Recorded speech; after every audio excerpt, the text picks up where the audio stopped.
Oi pessoal, tudo bem? Na aula de hoje a gente vai falar de um outro aspecto muito importante do teatro. Portanto, para a gente começar, eu vou ler uma passagem aqui desse livro para vocês. Numa toca no chão vivia um hobbit. Não uma toca nojenta, suja, úmida, cheia de pontas de minhocas e um cheiro de limo. Nem tampouco uma toca seca, vazia, arenosa, sem nenhum lugar onde sentar ou onde comer. Era uma toca de hobbit, e isso significa conforto. Ela tinha uma porta perfeitamente redonda, feita uma escotilha, pintada de verde, com uma maçaneta amarela e brilhante, de latão exatamente no meio.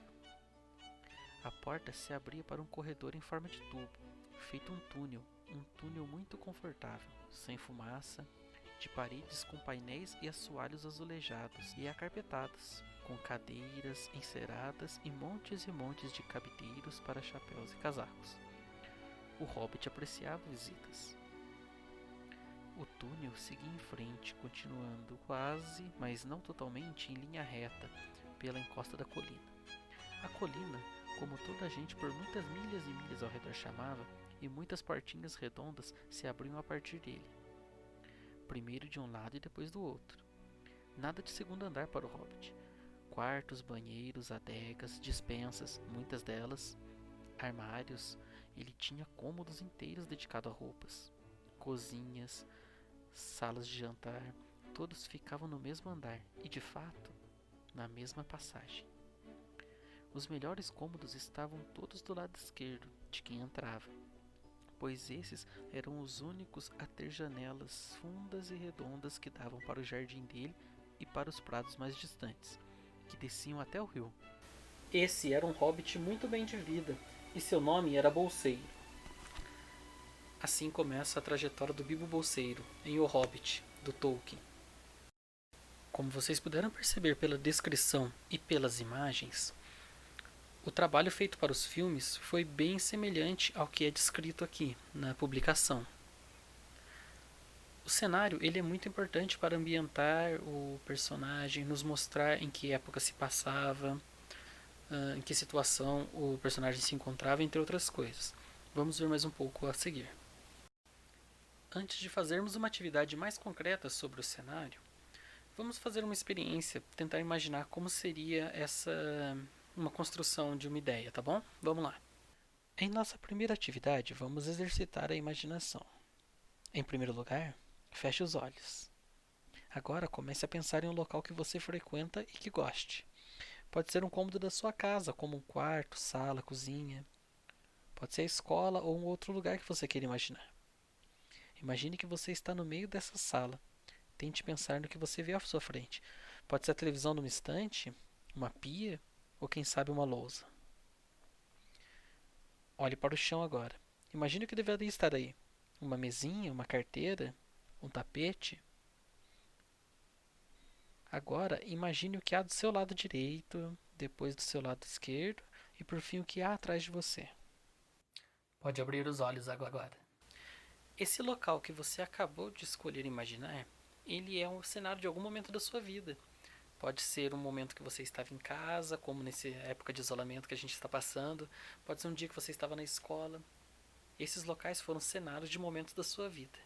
O cenário ele serve tanto para guiar a imaginação de quem está assistindo, para a pessoa conseguir ver a cena como um todo, como ele serve também para demonstrar em que época a história se passa e em que momento, um dia, noite, chuva, um local fechado, um local aberto. Essa é a função básica do cenário. Muitas peças teatrais têm uma descrição dos cenários, às vezes com mais detalhes, outras vezes menos, dando indicação de como as coisas devem ser. Mesmo assim, há espaço para o cenógrafo, que é quem cria e adapta o ambiente do texto e o espaço de cena, colocar a criatividade em prática e criar algo novo. Além de servir como uma forma de demonstrar onde a cena acontece, o cenário tem de ser pensado para que o ator se utilize dele. Não é bom encher uma cena com objetos que só servem como enfeite. Muitas vezes isso mais atrapalha do que ajuda. Os cenários têm várias formas, pois têm de se adaptar aos palcos mais diversos, já que o teatro pode ser encenado nos mais diversos locais, de grandes palcos até mesmo no meio da rua, e tudo isso influencia na criação dos ambientes. Já no teatro grego, eram utilizados elementos cênicos para a composição dos cenários, como os pericatos, que serviam para mudar a localização da cena, e equiclemas, que eram dispositivos que tinham a função de servir de suporte, revelando algum ponto importante da história. Com o tempo, esses dispositivos foram ficando mais complexos e serviam para auxiliar os atores em suas performances, chegando ao ponto de representar até mesmo navios em cena. Em paralelo, o teatro de rua continuava com sua cenografia simples, pensada para ser fácil de se deslocar pelas cidades. O cenário deve ser dinâmico para representar cenas da melhor maneira possível e transmitir os sentimentos aos espectadores. Bom, então vamos para a nossa atividade. Nela nós faremos um croquis. Um croquis é como se fosse um esboço criativo, uma imaginação de como uma roupa deve ser e no nosso caso de como um cenário deve ser. Quais os objetos que vão compor a cena e o que vai ter em cena que vai mostrar o local onde a pessoa está. Bom, nesse caso nós vamos descrever a cena do livro Médico de Homens e de Almas. E essa cena se passa na página 293. Vamos lá. A sala do comandante estava quente e abafada. Tinha as paredes cobertas de mapas e, sobre uma mesa de madeira, encontravam-se o sextante e um diagrama das estrelas. Para que possamos fazer esse croquis, vamos verificar então aonde se passa a cena e quais os objetos que estão presentes nessa fala. A sala do comandante. Qual tipo de sala? Que tipo de comandante é? Vamos dar uma olhada na continuação. Estava quente e abafada. Poderia ser uma iluminação de uma cor diferente ou algo do tipo para dar a impressão de um local quente, ou um pouco de fumaça de repente. Tinha as paredes cobertas de mapas, e sobre a mesa de madeira, então há uma mesa de madeira em cena, encontravam-se um sextante e um diagrama de estrelas. Sextante é uma ferramenta usada para navegação, que utiliza o céu como uma forma de se guiar. O diagrama das estrelas e o sextante indicam que é um comandante de um barco. Essa sala pode ser até mesmo dentro de um barco. Aí depende da imaginação de cada um. Tem uma mesa de madeira e um diagrama de estrelas. Se ela tem uma mesa de madeira, provavelmente há pelo menos duas cadeiras em cena. Uma para o comandante e outra para o São Lucas. E é isso que nós vamos desenhar então. Depois podemos pensar em algum outro objeto para compor a cena, caso necessário. Vamos lá.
Crianças, hoje nós fizemos duas atividades.